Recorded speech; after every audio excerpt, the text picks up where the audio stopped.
if you go and you say EFT somebody, they immediately think about couples and about applying the science of bonding and attachment to couples therapy. However, it has been true all through these last 35 years that while we have been determinedly trying to change the field of couple therapy, the vast majority of us as trainers and researchers have always been working with individuals and families as well. So in the book that I put out last year, Attachment Theory in Practice, which I'm pretty proud of, I made the point that in fact, EFT is not just a couples therapy, an effective, powerful, on-target couples therapy. It's not just that. It is an attachment-orientated approach to psychotherapy in general. It is an attachment-orientated, emotionally focused approach that believes in the power of creating corrective emotional experiences in every session, right? And also believes that you can show what you do. You can show what you do on videotape. You can train it, and you can demonstrate it works. So this is what I was saying in this new book is, it doesn't matter who you have in your office.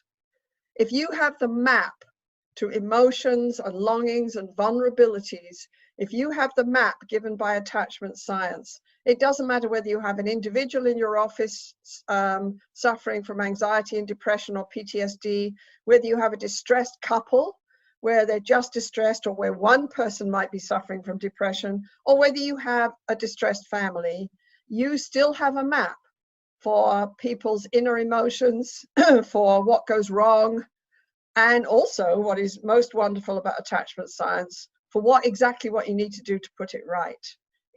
Attachment science tells us the way home in psychotherapy. And what I say in the book I put out last year is, attachment science is the obvious choice for a way of thinking and seeing and intervening that creates coherence, makes sense of the whole field of couple therapy. So EFIT, and don't you love the acronym? I love the acronym. EFIT is all the wisdom we've learned in all our studies with couples and working with couples over the years, very distressed couples with all kinds of problems in depression, anxiety, and PTSD. And EFIT is sort of articulating clearly for the first time what this looks like, this attachment-orientated, emotionally focused, humanistic therapy looks like when you apply it just to individuals.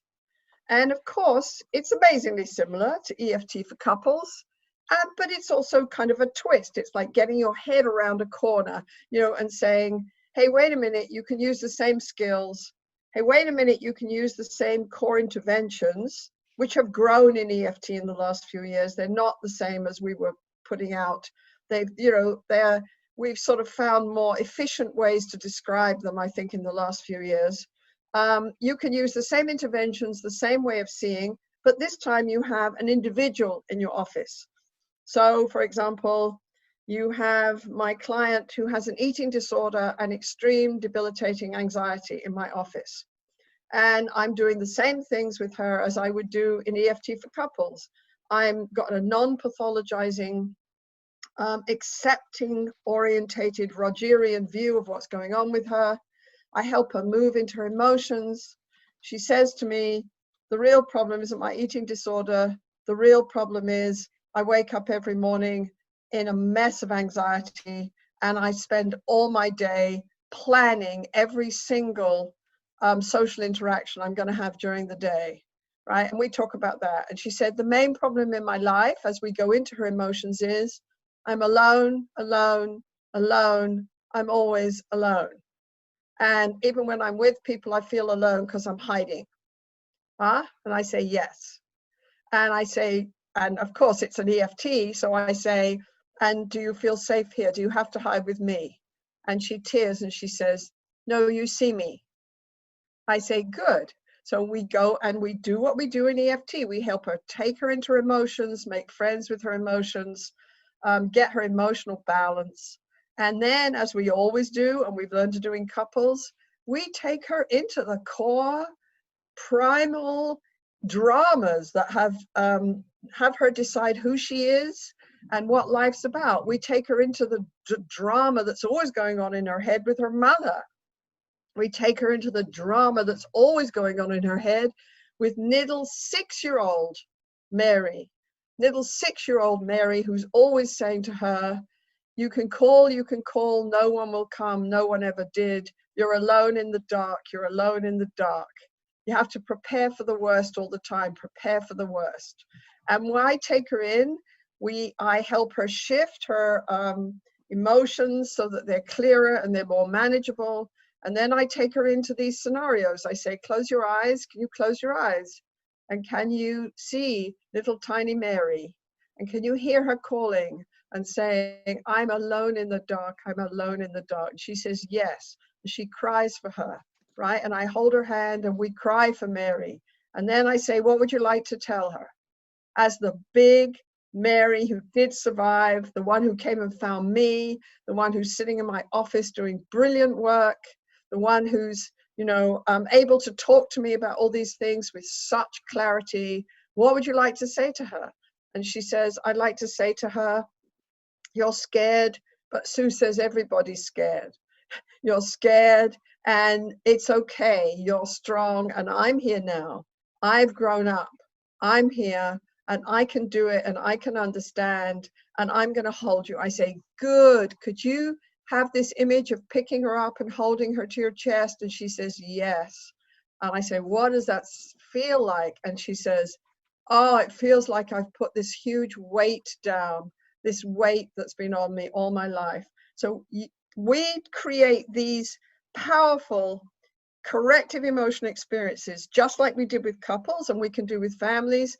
We're talking to people about how to create this with individuals. And we're doing a huge study right now, the first one on EFIT. And, it's going to work. I know it's going to work.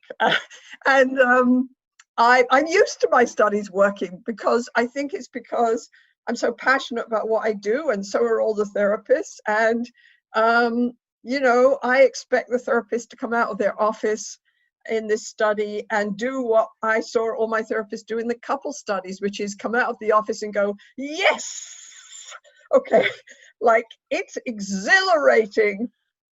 It's exhilarating to feel on target and like you have a map to people's inner world. You can take them into it. You can be there with them. You know how to tune into them. You know how to make sense of their experience. And then you can lead them home. You can lead them out into these new interactions with all the characters in their head. Your Irvin Yalom, who I love to death, said, and I interviewed a few years ago, it was a great honor for me. He says, a good therapist gets to know the cast of characters inside your client's head, right? Well, what we do is we help people pick the key attachment figures, the key cast of characters, and help them have new, powerful dialogues with those people. So we're excited as hell about it. I'm excited as hell. I go off to my practice. I'm just seeing individuals right now. I'm just doing EFIT, which feels a bit weird not to have a couple come into my office. But I'm just as excited as hell about it. And I hope that we're going to make a contribution to the individual therapy field. Of course we are. What the hell? We know how people work. We know how to create these powerful emotional experiences. So EFT is just on fire right now, with new books coming out on family, a new book. I revised the book on couples. We've got the 3rd edition, and I'm going to write one on EFIT, and we're doing a study on EFIT. So I invite people to just come and see what we're doing. It's great.